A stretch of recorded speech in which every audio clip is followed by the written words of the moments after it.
ప్రేమించడం అంటే ఆత్మీయ జీవితంలో నీ భార్యను నడిపించడం. నేను కాదండి, నన్ను మళ్ళీ మీరు తిట్టుకోవద్దు, భర్తలారా తిట్టుకోకండి. 1 కొరింథీ 14:35 రాసుకోండి, బండ గుర్తు కొట్టినట్టే మాట్లాడతాడు అక్కడ పౌలు. స్త్రీలు ఏమైనను నేర్చుకున్న కోరిన ఎడల ఇంట తమ తమ భర్తలను అడగవలెను. భర్తకు తెలిస్తే కదా అడగడానికి, అందుకే అడగరేమో చాలా మంది భార్యలు భర్తలు. అలాగే తెలుసు, ఈయనకు తెలియదని. అంటే అక్కడ పాయింట్ ఏంటంటే, అక్కడ కొరింథీ సంఘంలో చాలా గలిబిలి అవుతుంది. సో మీరు వెళ్ళి ఇంట్లో మీ భర్తలతో డిస్కస్ చేయండి, వాళ్ళని అడగండి. ఒక రకంగా అక్కడ పురుష నాయకత్వం చూపిస్తుంది, ఆత్మీయ నాయకత్వం చూపిస్తుంది. So go and ask your husband.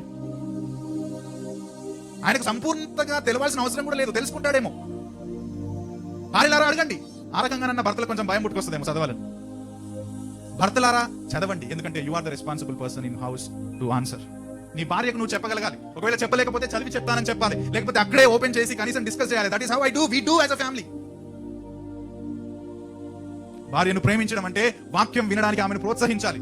ఆమె బైబిల్ స్టడీకి రాకుండా సాకులు చెప్తే కాదు, వెళ్దాం మనం వాక్యం నేర్చుకోవాలి అని చెప్పి ఆమెను ప్రోత్సాహపరిచి బండి మీద ఎక్కించుకొని, లేకపోతే కారులో ఎక్కించుకొని, లేకపోతే క్యాబ్ బుక్ చేసుకొని, ఏం కాదు ఏమైనా నేను చూసుకుంటా అని భరోసా ఇచ్చి తీసుకొని రావాలి వాక్యం వినడానికి.